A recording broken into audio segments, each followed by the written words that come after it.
ورحمة الله وبركاته.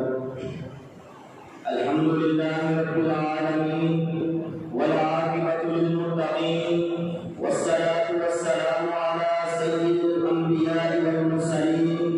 أما بعد فأعوذ بالله السميع العليم من الشيطان الرجيم. بسم الله الرحمن الرحيم. قل لا أملك لنفسي نفعا ولا ضرا إلا ما شاء الله. وقال النبي صلى الله عليه وسلم: واعلم أن الأمة لتجتمع على أن ينفعوك بشيء لم ينفعوك إلا بشيء قد كتبه الله لك.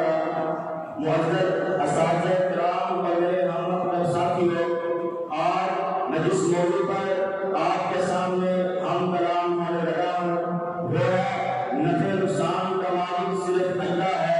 حضرات، ہر مسلمان کو اس بات پر پختہ یقین ہونا چاہیے کہ نفع نقصان کا مالک صرف اللہ ہے۔ اس کے سوائے اختیار کسی کے پاس نہیں، نہ کسی ولی کے پاس ہے، نہ کسی بزرگ کے پاس ہے، نہ کسی پیر مرشد کے پاس ہے، نہ کسی نبی کے پاس ہے۔ حتیٰ کہ نبی علیہ السلام جو بنی آدم کے سردار ہیں، جو انبیاء اور رسول کے امام ہیں، وہ بھی کسی نفع نقصان کے مالک نہیں تھے۔ حضرات، جب میں نے قرآن کا مطالعہ کیا تو میرے سامنے سورہ زمر کی آیت نمبر 38 اور 22 آتی ہے۔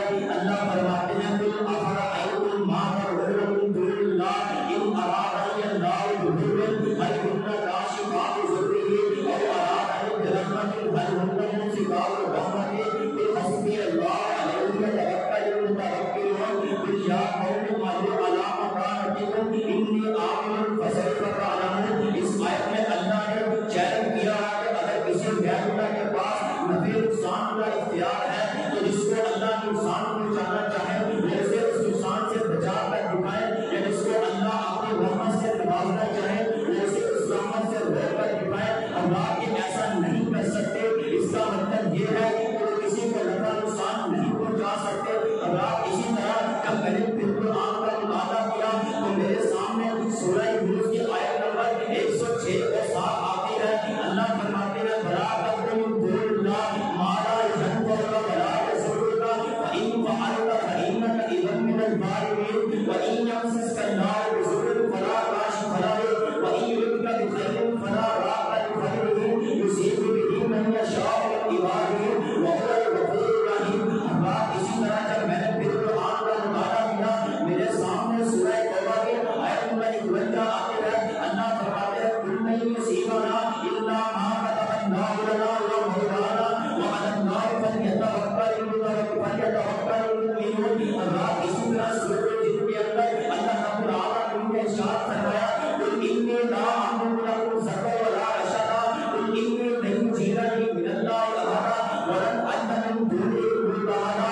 حضرات، لہذا مسلمانوں کو یہ جان ڈالنا عقیدہ نہیں رکھنا چاہیے کہ اللہ کے علاوہ کوئی اور نفع نقصان کا مالک ہے۔ حضرات، یہ عقیدہ رکھنا چاہیے کہ اللہ کے علاوہ اور کوئی نفع نقصان کا مالک نہیں ہے، اسی کے ہاتھ میں نفع نقصان کا اختیار ہے۔ حضرات، جب میں نے احادیث کی برکتانی کی تو میرے سامنے صحیح و جامع البانی جس کے راوی حضرت عبداللہ بن عمر رضی اللہ تعالی عنہ بیان کرتے ہوئے نظر آتے ہیں کہ نبی علیہ السلام نے فرمایا: من ردت الطیرۃ والمارجۃ فقد اشرک۔ اسی طرح صحیح مسلم کی حدیث نمبر 2230 کے سامنے آتی ہے۔ نبی علیہ السلام نے فرمایا: من اطاع الراف فسأل عن شيء لم تقبل له صلاة 40 ليلة۔ اسی طرح صحیح جامع البانی 5922 نمبر حدیث میرے سامنے آتی ہے: من اطاع الراف او قائلا فصدق بما يقول فقد كفر بما انزل على محمد۔ جو کسی قائم یا مجرم کے پاس جو علم غیب کا دعویٰ کرنے والا ہے وہ جائے اس کے بعد جائے اور اس کی باتوں کی تصدیق کرے، اس نے محمد صلی اللہ علیہ وآلہ وسلم پر مبارک دین کے ساتھ کفر کیا۔ حضرات، اسی طرح نبی علیہ السلام حضرت عمر رضی اللہ تعالی عنہ صحیح البخاری 997 کے اندر فرماتے ہیں: انی اعلم انک حجر لا تنفع ولا تضر ولولا انی رأیت رسول اللہ صلی اللہ علیہ وسلم یقبلک ما اقبلک۔ اے حضرت اسود، مجھے پتا ہے